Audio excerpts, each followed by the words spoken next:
A Igreja Católica traça sua origem até Jesus Cristo, que, de acordo com a tradição cristã, fundou a Igreja sobre o apóstolo Pedro. Este momento crucial é frequentemente mencionado no Novo Testamento, especificamente no Evangelho de Mateus, capítulo 16, versículo 18, onde Jesus declara Pedro a rocha sobre a qual sua igreja seria construída.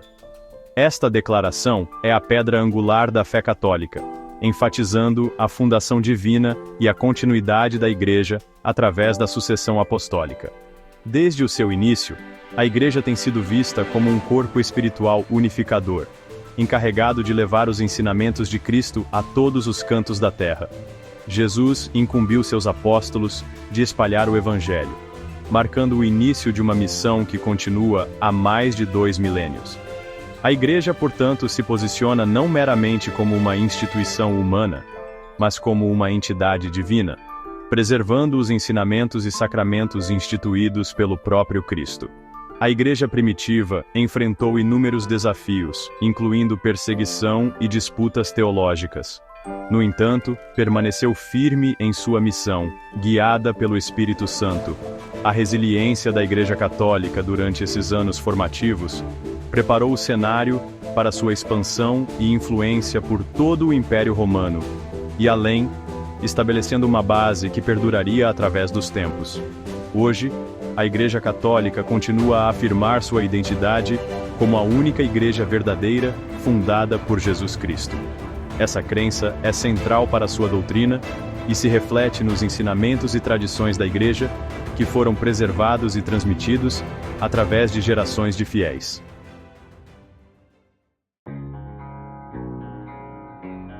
Ao longo de sua longa história, a Igreja Católica foi moldada por numerosos eventos cruciais e figuras influentes.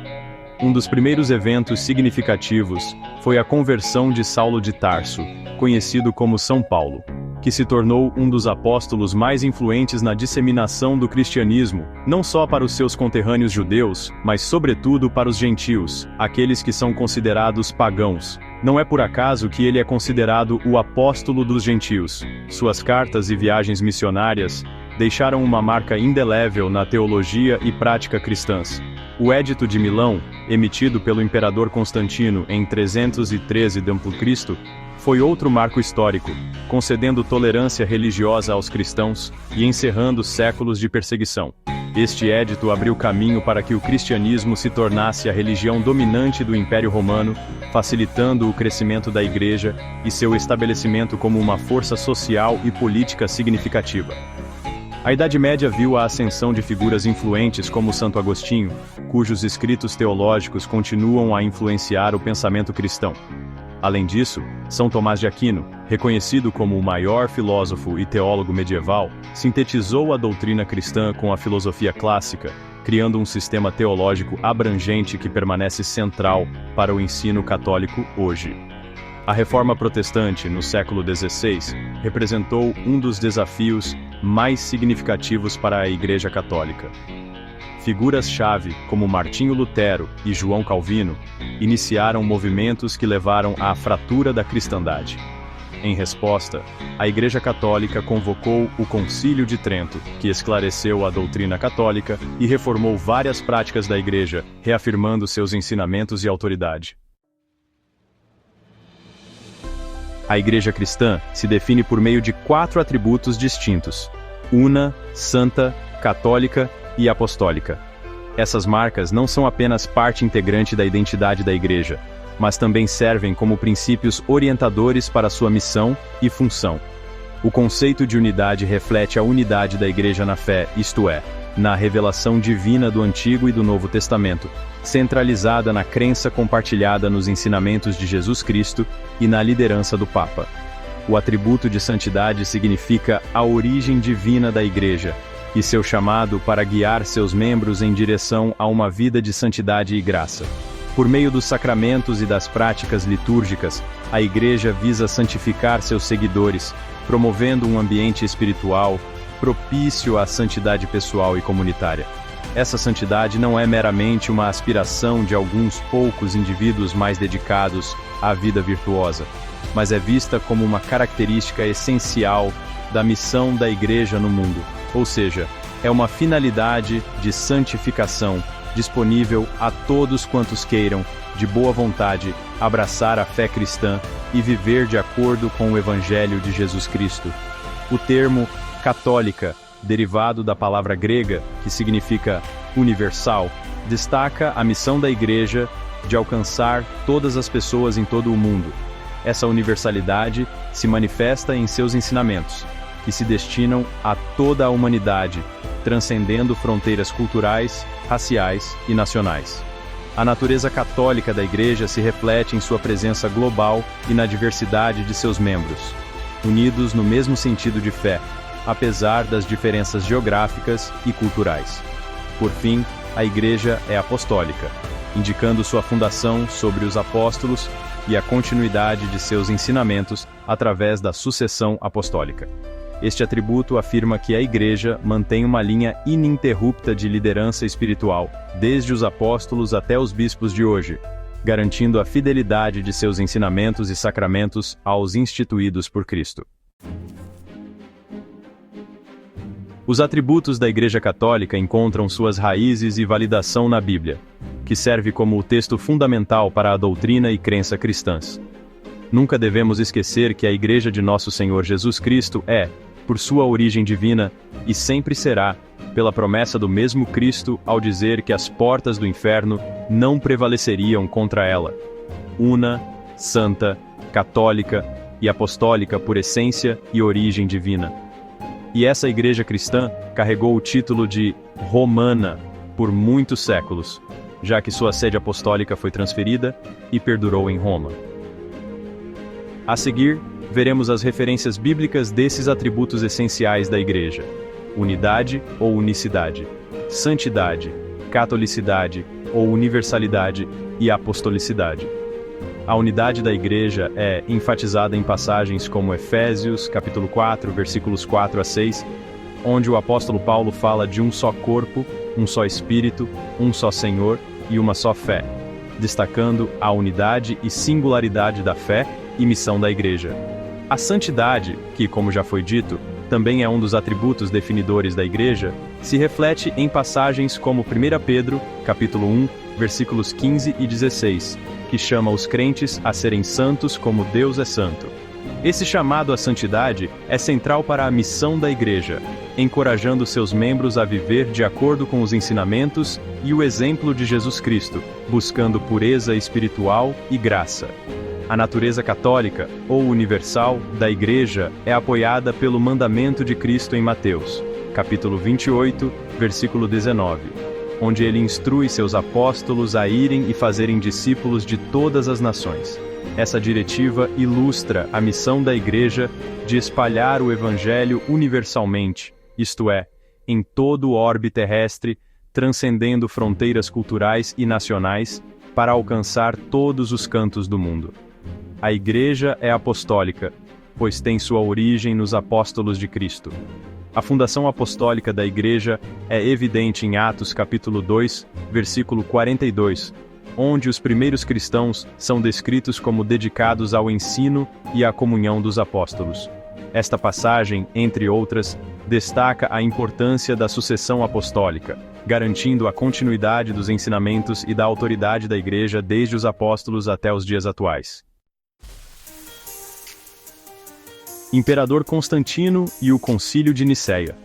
O papel do Imperador Constantino na história da Igreja Católica é crucial e transformador. Sua conversão ao cristianismo e o subsequente apoio à Igreja marcaram o início de uma nova era. O Édito de Milão de Constantino concedeu tolerância religiosa dentro do Império Romano, permitindo que o cristianismo florescesse sem medo de perseguição. Essa decisão monumental lançou as bases para a expansão e o estabelecimento institucional da Igreja. Uma das contribuições mais significativas de Constantino foi a convocação do Primeiro Concílio de Nicéia, em 325 d.C. Este concílio ecumênico foi o primeiro de seu tipo, reunindo bispos de todo o mundo cristão para abordar disputas teológicas críticas, particularmente a controvérsia ariana. Ário, um padre de Alexandria, havia proposto que Jesus era um ser criado e não divino, no mesmo sentido que Deus Pai, desafiando a compreensão da Igreja sobre a Trindade. O Concílio de Nicéia resultou na formulação do Credo Niceno, uma declaração de fé que articulou os ensinamentos da Igreja sobre a natureza de Cristo e a explicação do mistério da Santíssima Trindade. Este credo afirmou a consubstancialidade do Filho com o Pai, rejeitando o arianismo e estabelecendo uma doutrina unificada que guiaria os ensinamentos da Igreja por séculos. A influência de Constantino se estendeu além das questões teológicas. Ele também iniciou a construção de importantes basílicas cristãs e promoveu o papel da Igreja dentro do Império. Ao integrar a Igreja ao tecido da sociedade romana, Constantino ajudou a moldar o futuro do cristianismo, solidificando seu lugar como uma importante força religiosa e cultural. Por que outras igrejas cristãs não conservam o mesmo depósito da fé revelada? A Igreja Católica afirma sua posição como a única igreja verdadeira fundada por Jesus Cristo, uma reivindicação enraizada em sua sucessão apostólica e aderência aos ensinamentos e tradições estabelecidos pelos apóstolos. Outras denominações cristãs, no entanto, divergiram desse caminho, muitas vezes devido a razões históricas, teológicas ou políticas, levando à formação de comunidades separadas que não mantêm a mesma continuidade apostólica. Uma distinção-chave é a rejeição da autoridade papal, que é central para a estrutura da Igreja Católica. O Papa, como sucessor de São Pedro, serve como líder espiritual e símbolo de unidade para os católicos em todo o mundo. Outras denominações cristãs frequentemente rejeitam esse modelo hierárquico, optando por diferentes formas de governança que não possuem a sucessão apostólica reivindicada pela Igreja Católica. As diferenças teológicas também contribuem para essa divergência. Questões como a natureza dos sacramentos, a interpretação das Escrituras e o papel da tradição variam significativamente entre a Igreja Católica e outras comunidades cristãs. Essas diferenças podem levar a visões contrastantes sobre doutrinas essenciais, separando ainda mais esses grupos da compreensão católica da fé. Além disso, a Igreja Católica sustenta que a plenitude da verdade reside em seus ensinamentos e sacramentos, conforme instituídos por Cristo e preservados através da sucessão apostólica da Igreja. Embora reconheça a sinceridade e a devoção de outras comunidades cristãs, a Igreja sustenta que esses grupos carecem da expressão completa da fé e da unidade encontradas dentro do catolicismo, tornando-a distinta em sua reivindicação de ser a verdadeira Igreja estabelecida por Cristo. Dedicaremos agora um capítulo especial a respeito de um dos eventos revolucionários, e talvez o mais controverso da história da Igreja Católica, Concílio Ecumênico Vaticano II, realizado entre 1962 e 1965, convocado pelo Papa João XXIII, o Papa Bom, como era conhecido. O concílio tinha um objetivo ambicioso: renovar completamente a Igreja e aproximar a hierarquia dos fiéis, de modo que os fiéis tivessem uma maior parcela de participação nos cultos da Igreja. Resumindo, trazer a Igreja mais para perto do povo.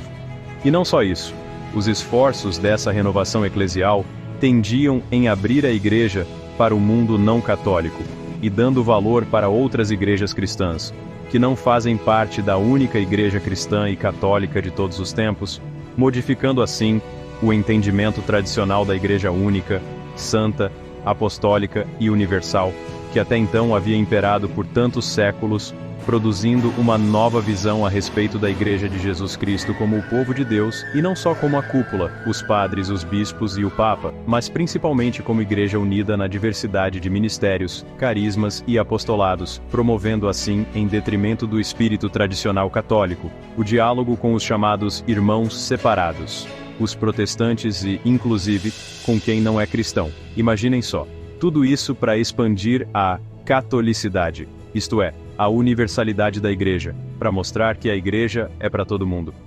Mas é claro que nem tudo foram flores. O concílio causou muita polêmica e dividiu opiniões dentro da Igreja. Um dos maiores críticos das mudanças foi o arcebispo Marcel Lefebvre.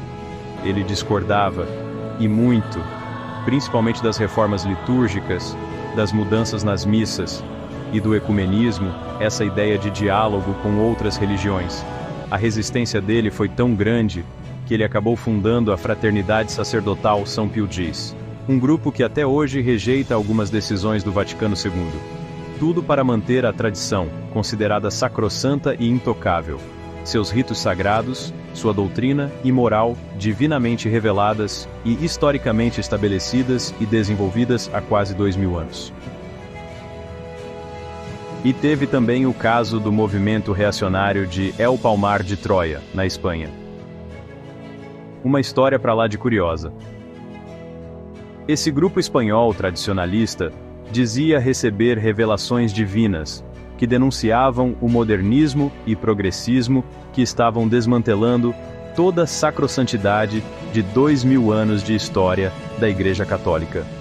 Tendo em vista a gravíssima ameaça revolucionária que assolava a Igreja Romana, resolveram separar-se dela, criaram sua própria ordem religiosa no mesmo povoado onde diziam haver aparições da Virgem Maria e do próprio Senhor Jesus Cristo, ao ponto de proclamarem o seu próprio Papa.